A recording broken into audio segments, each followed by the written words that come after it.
Saya langsung menuju sekali ini ke pengamat militer dari Universitas Padjadjaran Bandung. Bung Muradi, Anda tentu mendengarkan tadi dengan seksama apa yang saya bicarakan dengan dua jenderal, Pak Letjen Agus Wijoyo Purnawirawan dan juga Pak Laksamana Muda Purnawirawan Soleman Ponto. Apa yang kemudian bisa Anda sampaikan di sini? Betulkah bahwa hal yang paling mendasar, seperti juga yang kemudian disampaikan oleh Panglima TNI Marsikal Hadi Cahyanto pada Februari 2019 tahun lalu, bahwa masalah yang paling utama adalah soal ketimpangan? Ya, saya kira tadi saya ingin menegaskan saja ada 3 akses yang saya kira jadi problem sampai hari ini. Mungkin Pak Ponto, Pak Gubernur Lemhanas juga akan menegaskan. Pertama adalah akses ekonomi. Saya kira yang tadi dijelaskan oleh Pak Ponto, Pak Gubernur Lemhanas juga menyatakan itu. Yang kedua adalah akses politik. Mungkin kita di level apa namanya kita yang nasional gitu nggak ada, tapi kita bisa lihat di daerah itu luar biasa. Nah, yang ketiga adalah akses jaringan. Ini beyond dari 2 ini. Nah, 3 ini yang saya kira menjadi problem, dan penegasan itu sebenarnya sudah dibantah dengan pernyataan dari Pak Gubernur Lemhanas. Soal pertama misalnya soal gaji sama, remunerasi juga sama. Hanya memang problem tadi ada semangat psikologis yang saya kira betul bahwa ada problem yang belum tuntas. Saya melihat kasus di Ciracas kan sebenarnya 2018 itu kan tukang parkir yang dibackingi oleh salah satu oknum anggota. Nah, saya kira problemnya agak mirip-mirip dengan kondisi konteks hari ini. Ya. Saya kira ada perasaan yang memang membuat mereka tidak nyaman dengan kondisi. Jadi saya kira kalaupun muncul, memang apa yang dilakukan Pak Andika sudah betul. Hanya memang saya ingin betul dengan pernyataan dari Pak Ponto bahwa ini tidak berhenti hanya di 31 orang ini.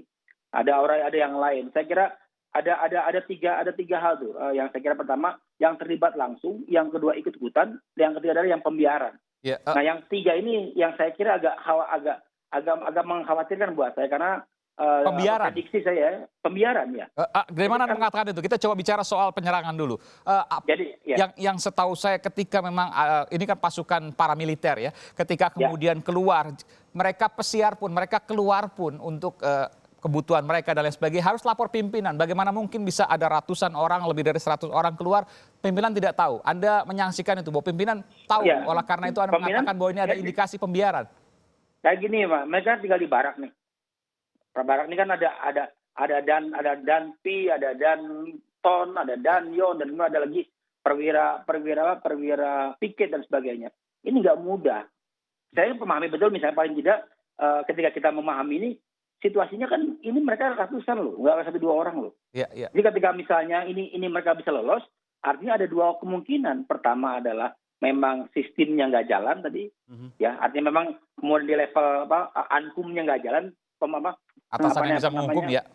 Betul. Yang kedua yang tadi yang saya bilang, ini ada pembiaran. Nah, ada apa kemudian yang kedua ini Mas Maiman? Saya agak mencatat betul misalnya pernyataan dari salah satu dandim di Jakarta Selatan bahwa tidak ada yang terlibat. Saya kira buat saya dalam kondisi hari ini dia sudah bisa menyimpulkan. Saya kira ada hal yang memang harus dieksplor lebih lanjut. Artinya maksud saya 2 ini yang saya baik. Ini menarik apa yang Anda sampaikan. Saya ke Pak Soleman. Pak Soleman, ada indikasi pembiaran yang artinya memang atasannya tahu soal ini. Karena sulit kemudian dibayangkan ketika pasukan paramiliter atasannya tidak tahu. Maka ini kemudian bisa memunculkan masalah yang baru, yakni luar biasa. Artinya memang bukan hanya soal di level bawah, tapi di level yang menengah pun itu juga melakukan pembiaran. Benarkah demikian? Tidak. Saya sangat yakin tidak ada pembiaran. Tapi kita melihat TNI sekarang, jangan melihat dengan kacamata masa lalu. Mari kita lihat kacamata sekarang. Apa? Di mana alat komunikasi itu bisa dipegang oleh orang per orang. Jadi para bintara tamtama itu hanya bisa dikendalikan ketika mereka berada di dalam barak 100%. Ketika mereka pesiar, mulai saat itu lepas kendali dan mereka bisa mengkonsolidasikan diri lewat apa? Lewat WA. Dengan 1 WA saja dia sudah terkumpul. Ratusan orang misalnya keluar dari barak, bisa itu? Ya bisa saja, kan hari pesiar. Kemarin hari pesiar, tidak mungkin kita kurung dia 24 jam tidak. Bukankah itu akhirnya berbahaya karena bisa melakukan apa saja, Pak Soleman? Justru disitulah saya bilang, jangan melihat TNI ini, tentara ini 30 tahun lalu. Lihat zaman sekarang, orang per orang memegang WA, memegang handphone. Mereka bisa mengkonsolidasikan diri sendiri. Dan itu bukan karena jiwa korsa. Jiwa korsa mutlak ada. Ya. Tetapi yang terjadi itu karena apa? Masing-masing orang itu punya kepentingan yang sama.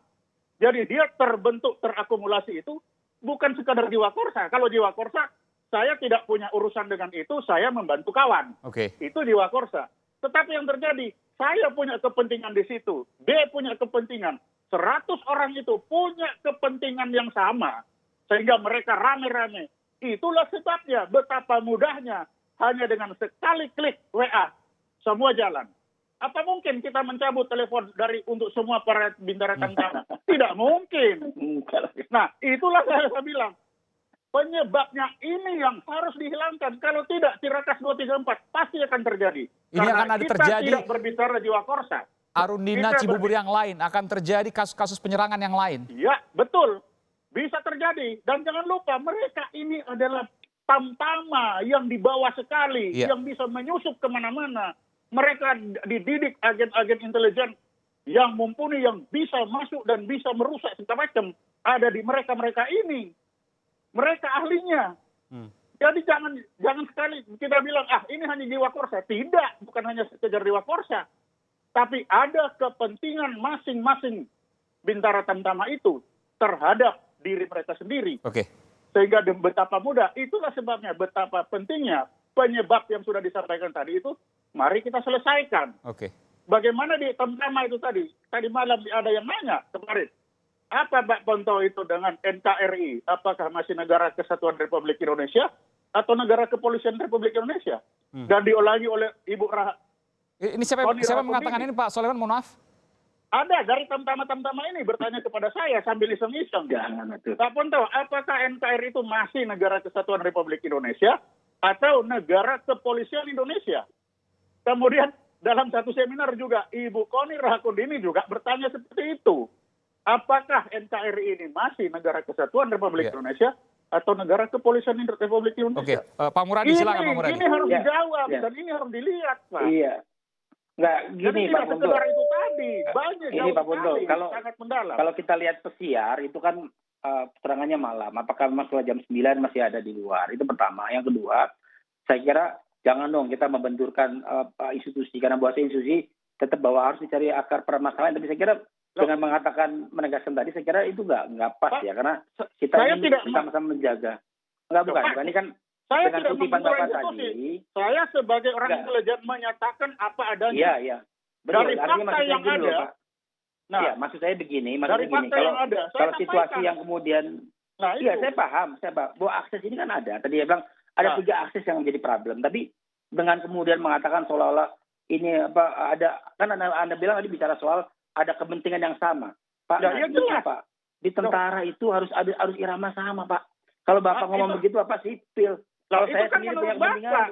Betul, Nah, maksud saya. kemudian datang dengan bertanya kepada para tamtama itu dengan cara saya, dengan elisitasi, dengan ilmu intelijen, apa yang ada di dalam otaknya dia. Tidak bisa Betul, kita artinya melihat maksud mereka saya begitu kemudian menyelesaikan itu dengan- mereka seenaknya begitu kan ada problem yang salah. bukan Pak. seenaknya Itu kita Pak. rapikan. Itu kita rapikan secara organisasi. Kalau Anda mengamini apa yang mereka lakukan kan nggak benar Loh, juga. tidak, saya tidak mengamini, saya tidak bilang, tapi saya hanya Ya, bilang artinya ada masalah. dengan bahasa Bapak tadi itu seolah-olah yang mereka lakukan itu betul, itu yang nggak Oh, boleh. tidak, saya tidak bilang itu, Bapak jangan nyalahkan saya. Betul, bilang, tapi tidak, saya tidak bilang. Tapi yang Bapak omongin Saya itu sependapat seolah mereka punya dihukum. pembenaran. Saya sependapat mereka dihukum. Tetapi Bukan, hukuman ini saya nggak seperti bukan Pak itunya, Aiman bukan bilang. itu. Sebentar Pak Muradi, Hukuman kita berikan ini kesempatan Pak bukan Soleman, akan nanti saya berikan ke Pak menyelesaikan Muradi. Silakan masalah. Pak Soleman. Bukan begitu. Jadi Ya, hukuman tadi, ini tidak akan menyelesaikan. Kalau tertangkap dihukum, memang itu seharusnya. Tetapi hukuman ini tidak menyelesaikan masalah. Masalah itu ada di belakang sana, yaitu yang saya bilang tadi. Apa yang diisi kepala mereka, mari kita lihat. Ini para tamtama yang pion-pion yang dia tidak pantang mundur. Mari kita lihat, jangan lihat normatif. Jangan salahkan para komandan tidak bisa menguasai mereka. Jangan salahkan, para komandan saya yakin mereka sudah dengan sekuat tenaga mengendalikan para bintara tamtama ini di bawah kendali dia. Tetapi para bintara tamtama ini punya kapabilitas, mereka dilatih untuk mengkonsolidasikan diri. Oke. Dan ini bukan pertama, bukan kedua. Kita ingat kasus geng motor. Para bintara seluruh Indonesia menyatukan diri hanya apa? Lewat WA. Para bintara itu. Ingat kasus geng motor. Nah, ini sekarang terjadi lagi. Jadi jangan kita melihat anak buah itu bisa 100% dikendalikan seperti zaman dulu. Tidak bisa. Begitu mereka istirahat keluar, dia dapat cuti, dapat izin, pasti mereka mengkonsolidasikan diri. Dan dia akan mengkonsolidasikan diri, mereka akan bisa bertindak bersama apabila kepentingan mereka bersama ada di situ. Meskipun mereka yakin bahwa itu adalah pelanggaran hukum, indisipliner, Pak Soleman. Bagi dia kalau sudah pride, sudah perut, seperti sama yang tadi, sudah tidak pusing dengan itu. Itu dia, dan kita sudah lihat. Jadi mau indisipliner atau tidak, itu sudah bukan itu lagi. Di dalam, ya betul, disiplin mulai dari pagi. Tetapi kalau dia sudah pride dan perut sudah bersatu, itu pasti akan hilang. Dan ini orang per orang, dan ini Bintara Tamtama loh, jangan kita melihat itu perwira. Bintara Tamtama, ya sekarang ini Sersenayor dengan para Tamtama, mereka itu manusia di lapangan yang ininya itu hanya dipakai berpikir untuk menyerang, dan menyerang. Kan itu saja, dan dia dilatih untuk itu, dan mereka lah semua ada di lapangan. Baik, nanti saya akan berikan kesempatan pada Pak Muradi dan juga Pak Agus Wijoyo. Selepas jeda saya akan kembali lagi juga termasuk ke Pak Soleman Ponto. Kita akan kembali saat lagi, saudara, tetaplah bersama kami di Sapa Indonesia Malam.